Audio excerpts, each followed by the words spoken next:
And at this time, David, I will turn it over to you.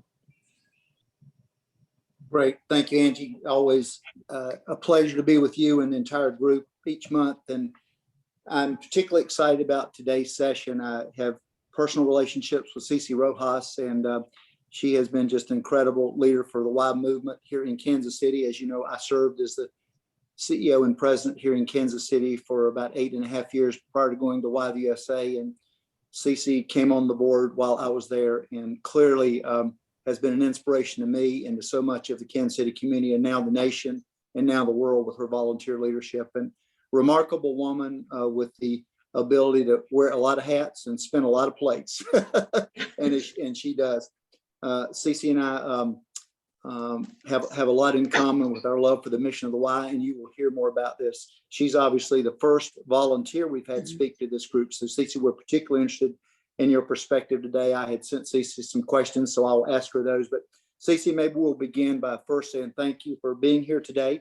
And secondly, maybe do a little introduction, which I know could take most of the afternoon with your background. But tell us, maybe the group, a little bit about yourself, and then we'll go into a couple of questions. Sure. So thank you, David, and thank you to everybody on the call today for having me. I was very excited and touched to be able to participate with you. So to David's point, I've had a long relationship with the Y, and it's been really a good learning and growing experience for me. It's really, and I know it's complemented my career journey every step of the way. I was some background. I'm a recovering Chamber of Commerce executive, association management executive. So certainly know what it's like to work with the board and work with volunteer leaders and to motivate them and lead them and try to manage them. But so I absolutely know what you go through every day on a day-to-day basis. And I was a healthcare executive for a while too, and worked with in a very challenging part of our city. I was the safety net hospital. So obviously that was where I started my work with as an adult with the YMCA. But now I'm currently, my husband and I, we co-own a company, Tico Productions and Tico Sports, and we are a multimedia production company, video, graphic design, animation, all of those kinds of things. We're multilingual, and we also have developed a Spanish language professional broadcasting platform, and we are we're the professional sports broadcasters for the Kansas City Chiefs, the Philadelphia Eagles, the Jacksonville Jaguars. We work with some collegiate teams, the Jayhawks, the Cornhuskers. We've worked with other teams too and helped stand up those broadcasts. And we're getting ready to announce our first MLB team, hopefully after the All-Star break. So, Wonderful. Lots of fun stuff. But along the way, my YMCA journey has been just as diverse. So. Well, thank you, CiCi. Well, maybe the first question: how do you? And I know you are just such a strong woman of faith. How has your faith shaped your work, both professionally and with the Y? How do you see that showing up for you? And what? Maybe talk to us a little bit about that. Sure. So myself, like a lot of people, I'd found myself always having faith and hope, but maybe not as particularly focused as I, early on in my career, early on in, really, in life. I grew up in a Catholic, my mother was a very strong Catholic. My whole family, went through all my sacraments. And so, had a strong Catholic upbringing. It waned over the years. I didn't necessarily practice Catholicism, but, I found myself looking for other kinds of faiths that I could relate to maybe a little bit better. But as luck would have it, my husband, Oscar, he grew up too. Has a different kind of experience in faith, one very evangelical. He grew up in missionary work. His parents, most of his family are missionaries now. He grew up in Latin and South America, being a PK kid. That has absolutely carried, on with both of us. And even though he doesn't necessarily practice, it's Nazarene, but he, having grown up in that environment, he's very, very strong in his faith as well. But my faith now was strengthened by my involvement in relationship with the Y. So I've seen that strengthen over the years, and I have valued that a lot. Much, and David was very helpful in that that connectedness, I guess, if you will, and so it plays a more important role with me now, especially as David, if you get into my healthcare journey, that talks about, and I mean, that really illustrates my relationship and how it was strengthened by my relationship with the Y and the relationships I built there. CiCi, not to get too personal, would you mind sharing your healthcare journey just maybe just a minute? I Yeah, know sure. it's Sure. unbelievable what you've been through. Yeah. So in 2017, I try to see the humor in it now because I'm pretty much on the other side. But when you've gone through a cancer journey, you never feel like you're totally on the other side. But in 2017, I was chairman or incoming chairman, I believe, of the YMCA in Kansas City, and I had my other civic duties as well. But I just jumped off and started with my husband in the business side, and was really, really excited. We, just signed our second team, the Raiders, and that's a big deal for us because it's, one of the largest Latino fan bases, and we felt that was really going to set us down a great path. And I was traveling, and that's when I started. I wasn't feeling well. I was just sick. I knew something was wrong. I knew something was seriously wrong. And sure enough, you hear those words, you have cancer. And so I was diagnosed with stage 4 lymphoma back in 2017, and that just set off a whole other, set of challenges. Trying to build my business, trying to continue with the civic responsibilities, not just the Y, but other things I was involved in. So went through a series of treatments, and the Y was, I found myself in that first bout. I was very, very sick. I was hospitalized for, a substantial amount of time, lost a ton of weight and all my muscle mass. And I knew I was going to have to, be very, very serious about my health coming, to be able to recover. And so I viewed the Y in a very different way. And I've told the story before. I was, and I had been a member, and I was that, kind of half-hearted Zumba, jogging, walking kind of person. But after that, I was intently focused on my health. So I was really serious about my health. So and my recovery. And so I joined all the, body pump and, all the different kinds of group exercise classes that I could join.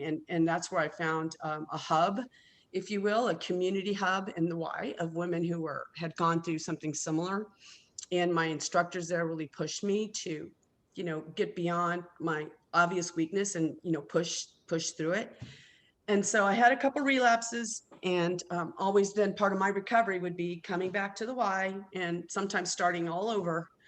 And it ended up with a bone marrow transplant. So I was going through that when I was taking over as, knowing about my, my new responsibilities with YUSA. But I was able to, the Y, not just in terms of helping me spiritually and from a healing perspective, and physically healing, not and mentally, emotionally, all of that, spiritually, but it was also a great. It was a respite. I could focus. Some of the challenges that we were facing at the Y helped me be distracted, and distracted me and gave me something very positive to focus on. And there's nothing more distracting than trying to solve problems, and and trying to, especially with facing the pandemic and how we were going to try to recover from that, not just in my local market in Kansas City but nationally. So it was a really tough journey, but my friends at the people at the Y, my community hub there, was very helpful to me along the journey. And I'm glad to say I'm about 1.5 years out on the other side of the bone marrow transplant. So it's definitely strengthened my faith. Thank you for sharing that, CiCi. And I walked that journey a short time with you, and I know how I watched you be just a woman of strength and valor through the entire process. And you really were a big inspiration to me, and I know to so many. I want to change gears with you a little bit as you think about the work ahead of you with YUSA. You're already fully engaged as the incoming chair next year, following Pamela Davies, and as well as I know you're on the search committee with the new CEO. Would you talk a little bit about, as you think about that work ahead, and you and I have had this conversation around local YMCAs, how you see the work that we do, how that faith can show up in local communities, and those that are on the call today all are in local communities. What advice or counsel you might have around that, and maybe put yourself in that local chair as a chairman, but also chairwoman, but also now coming in as the national volunteer chair. Well, it shouldn't be controversial, but it kind of is, because I hear about it, the big C, little c, all those discussions that happen. But in my view, it should be embedded in everything, our core principles, Christianity should be embedded in everything really that we do. So, how it manifests itself with the new CEO coming on board. And let's face it, with the new CEO on board, other changes will probably, need to happen, at least from a structural staff structure anyway. At YUSA, any new leader wants to make sure that they have team members around them that are going to be able to, execute goals and objectives. But, I'm doing what I can as a member of the search committee and as incoming chair to make sure that that is a priority, or that becomes, top of mind with the new CEO and with our board.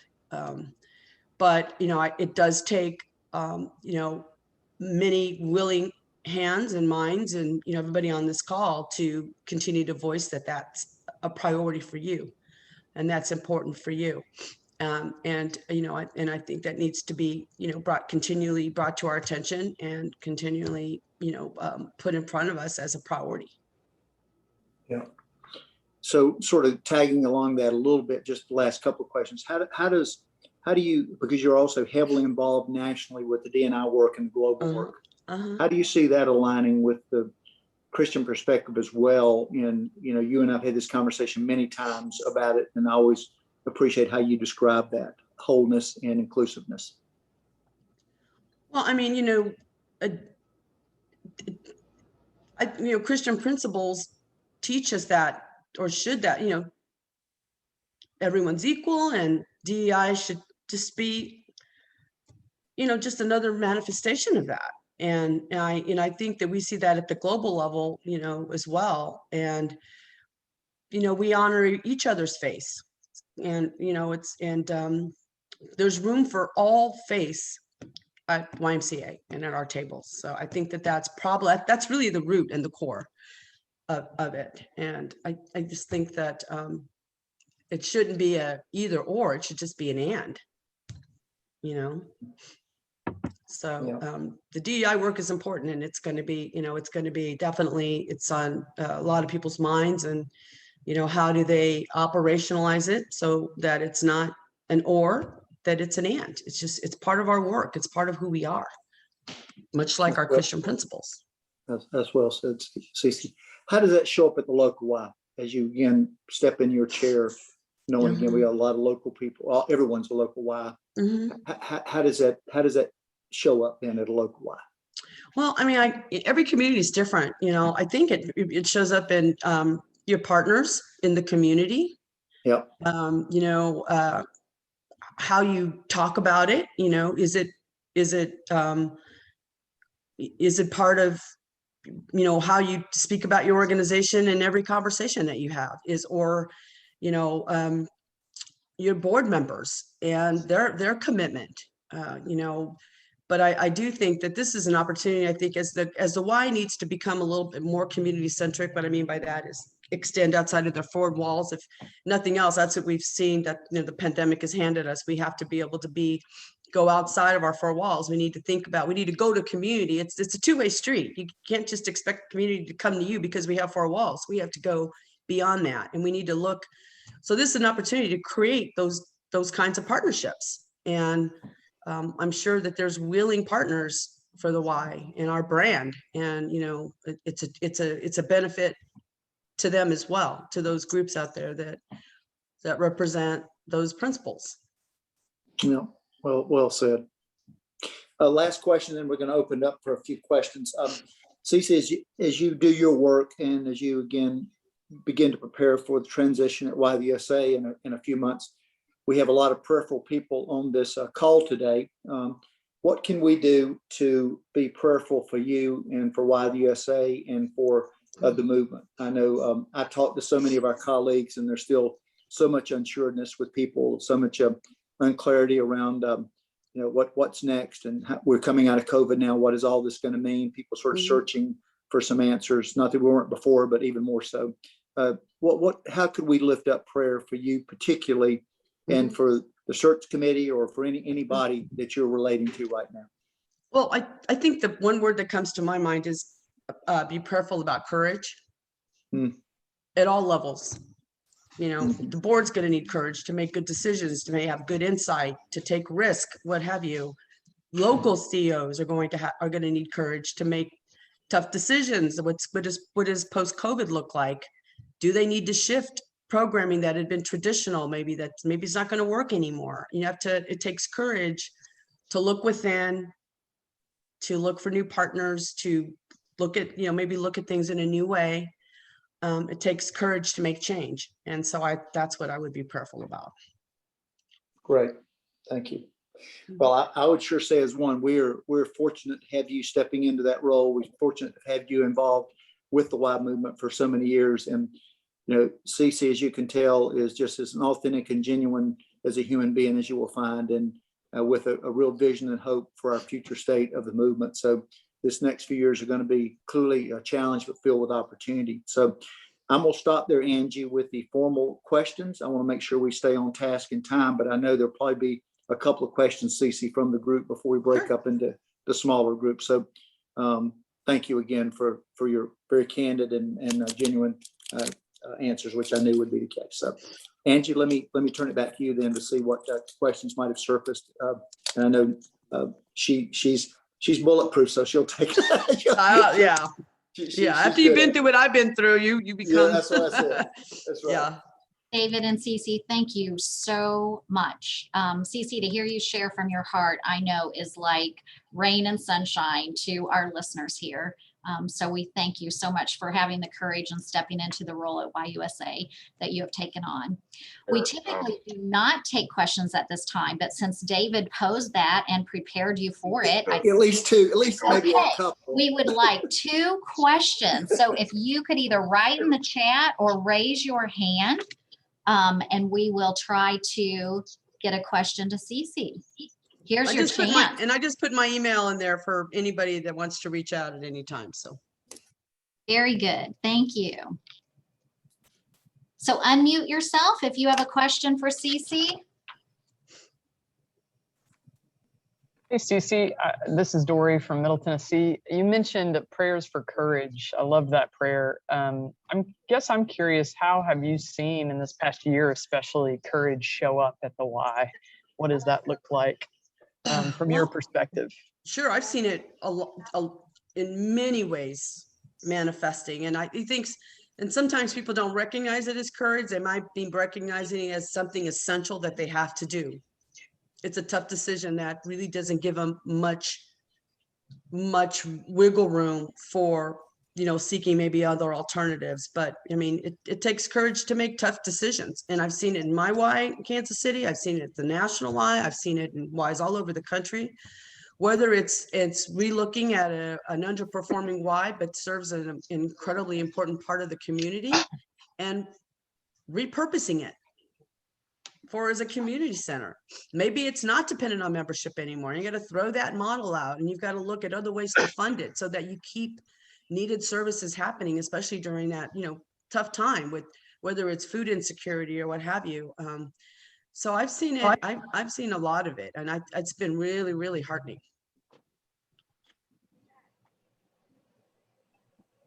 Good question, Dori. Yes, next, Gerard.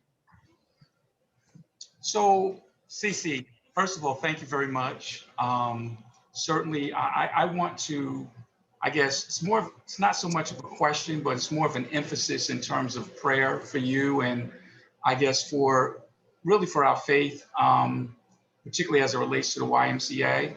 I think that, as we understand the Bible and the end of times and what is happening really in the whole world and really lately in our country, the attack on Christianity, even in the Y movement, there certainly has been an attack.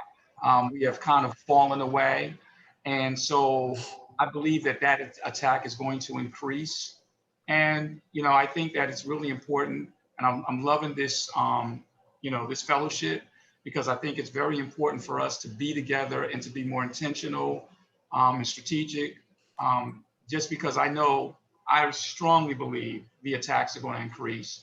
And, so I really want to emphasize that we really pray, because, a lot of times, we get so caught up in our day-to-day. There's a whole line, man. So I just want to emphasize that point.